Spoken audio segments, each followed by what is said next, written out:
ψάλτισμα ο Αράπης, μια μυριόφωνη βοή ακούεται στο εχθρικό στρατόπεδο και η βίγλα του κάστρου αγνεί σαν το χάρο, λέει των Ελλήνων. Μπαίνει ο εχθρικός στόλος. Το πυκνό δάσος έμεινε ακίνητο στα νερά, όπου η ελπίδα απάντεχε να ειδεί τα φιλικά καράβια. Τότε ο εχθρός εξανανέωσε την κραυγή και εις αυτήν αντιβόησαν οι νεόφταστοι μέσα από τα καράβια. Με τα ταύτα, μια κατάπαυστη βροντή έκανε τον αέρα να τρέβει πολλή ώρα και εις αυτή την τριγυμία. Η μαύρη γη σκυρτά, ως κοχλό, μες στο νερό του βράζει. Έως εκείνη τη στιγμή οι πολιορκημένοι είχαν υπομείνει πολλούς αγώνες, με κάποια ελπίδα να φτάσει ο φιλικός στόλος και να συντρίψει ίσως τον σιδερένιο κύκλο όπου τους περιζώνουν. Τώρα, όπου έχασαν κάθε ελπίδα και ο εχθρός του στάζει να τους χαρίσει τη ζωή, αν αλλαξοπιστήσουν, η στερηνή τους αντίσταση τους αποδείχνει μάρτυρες.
Ξάφνου απομακρύνεται από τον κύκλο, όπου είναι συναγμένη συμβούλιον για το γυρούσι, γιατί τον επλάκωσε η ενθύμηση του, τρομερή εκείνη την ώρα της άκρας δυστυχίας, ότι σε εκείνο το ίδιο μέρος, εις τες λαμπρές ημέρες της νύχης, είχε πέσει κοπιασμένος από τον πνευικών αγώνα και αυτού επρωτάκουσε από τα χείλη της αγαπημένης του τον αντίλαλο της δόξας του, η οποία έως τότε είχε μείνει άγνωστη στην αυγή και ταπεινή ψυχή του.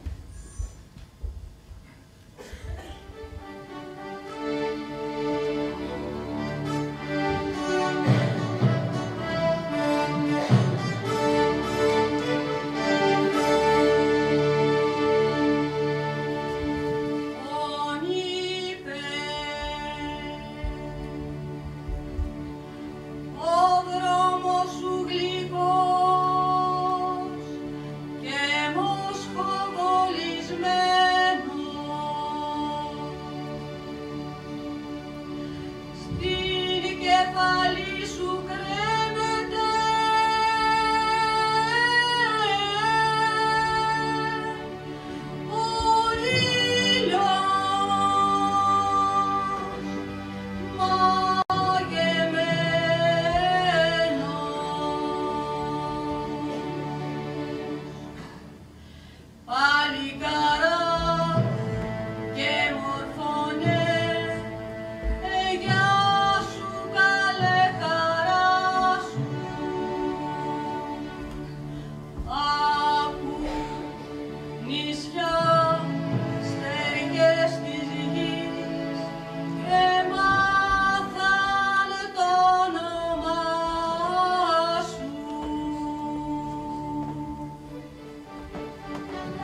Ψυχή μεγάλη και γλυκιά με τα χαράς το λέω.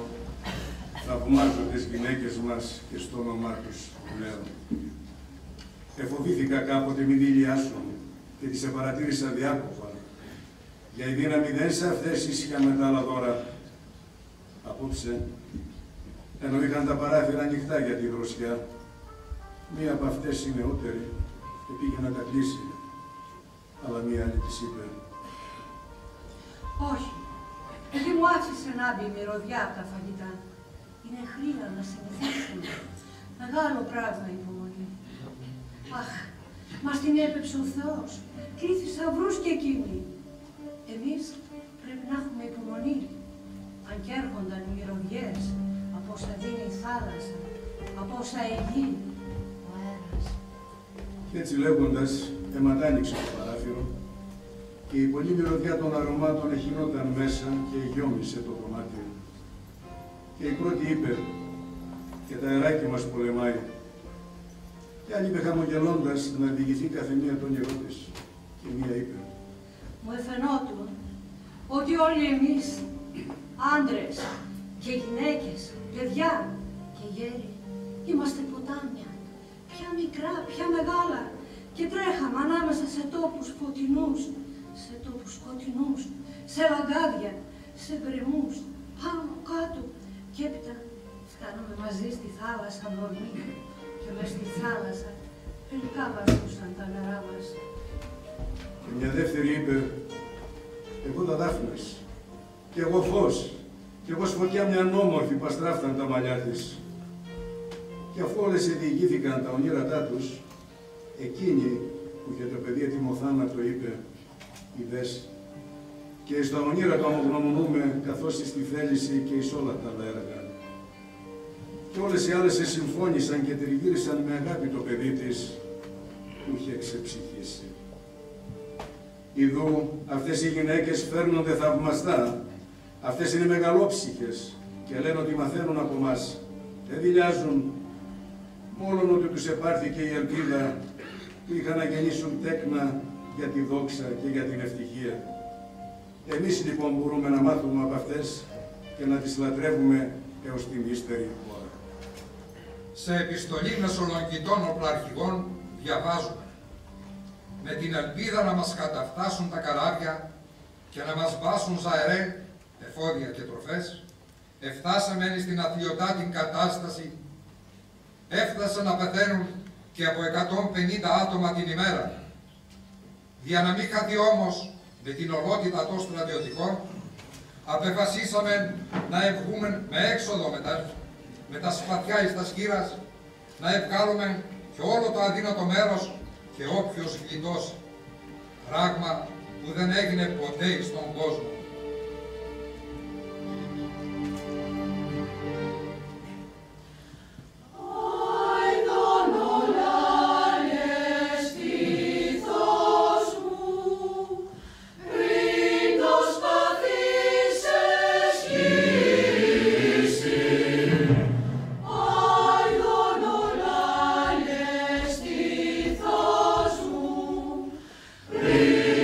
Παθήσες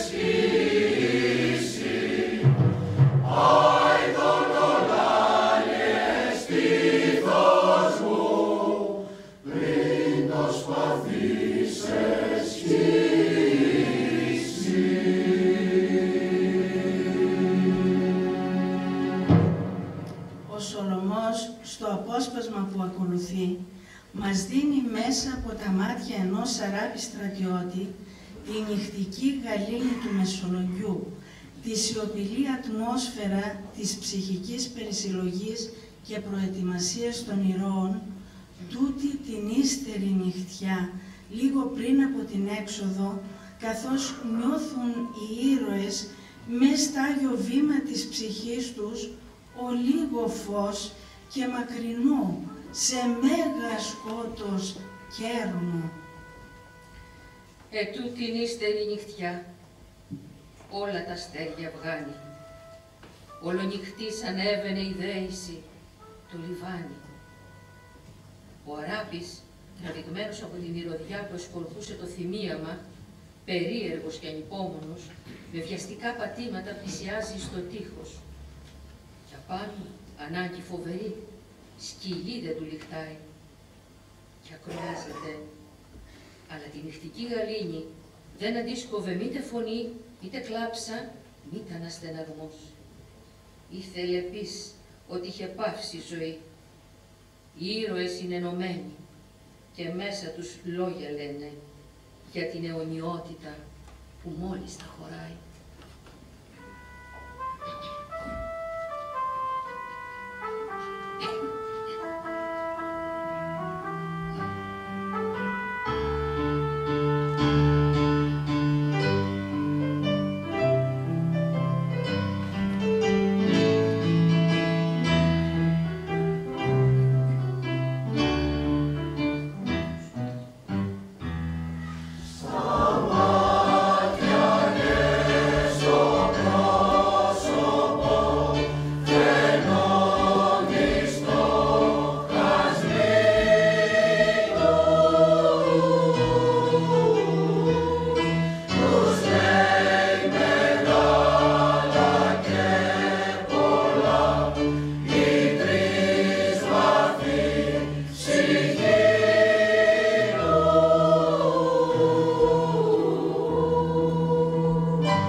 γυναίκες παρακαλούν τους άντρες να τες αφήσουν να κάνουνε αντάμα εις το σπήλαιον την ιστερική δέηση.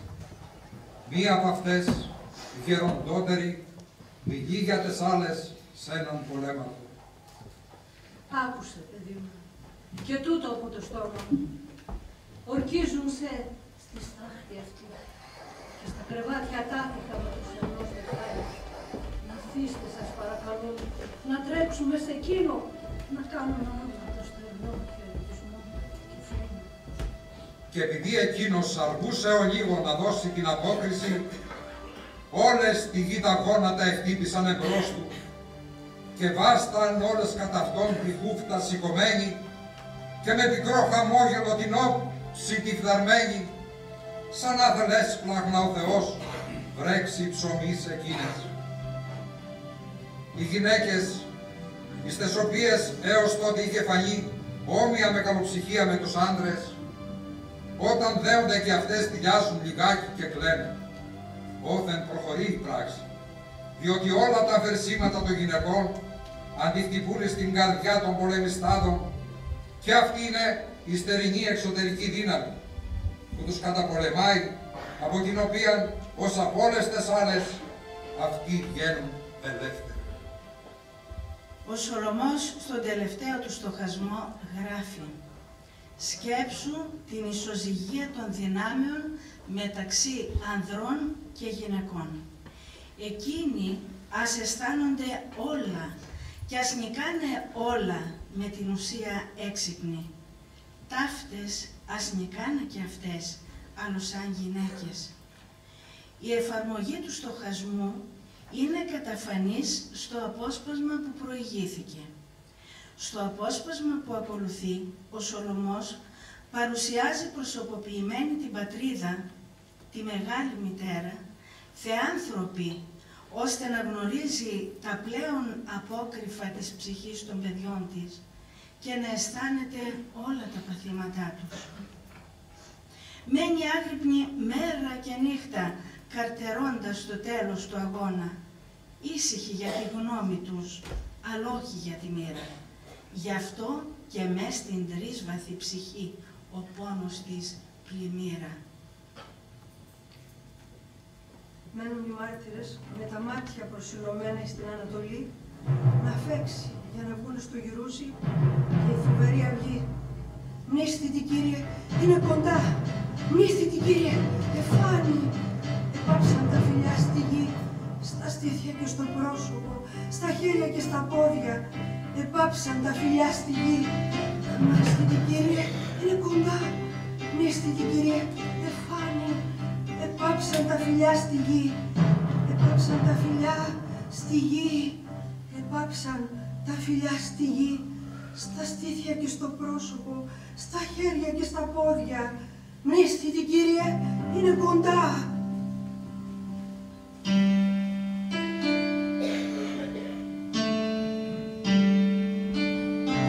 Μνήστητη Κύριε, εφάνει! Επάψαν τα φιλιά στη γη.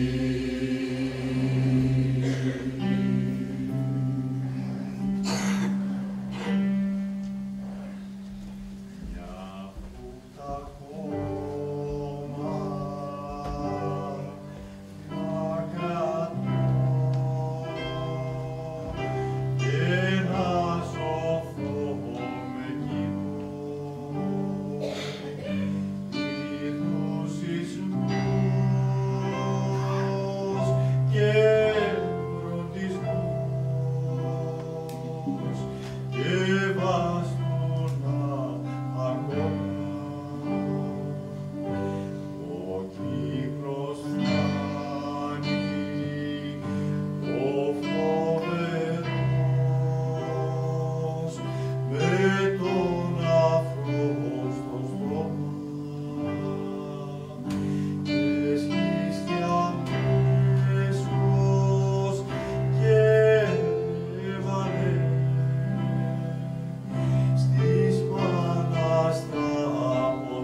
Το τρίτο σχεδίασμα είναι ένα ξαναδούλευμα του δευτέρου σχεδιάσματος από το Σολομό σε νέα μορφή, πιο όρημη, σε στίχο 15 σύλλαβο, χωρίς όμως ομοιοκαταληξία αυτή τη φορά.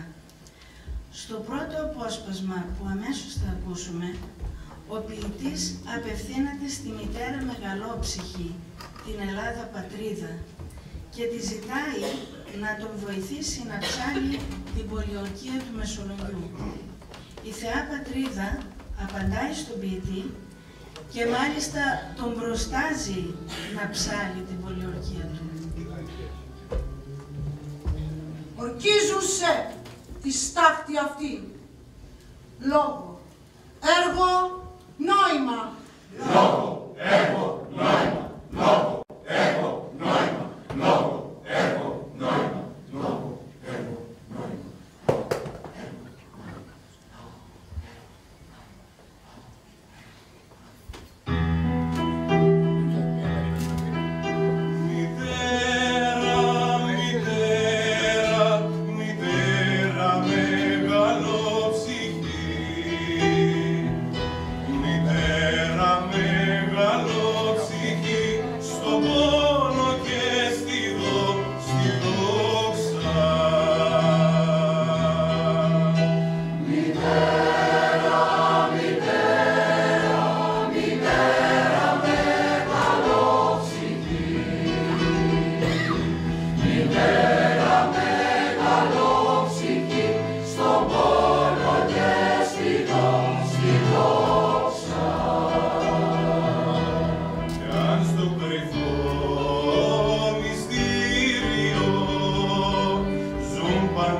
Usa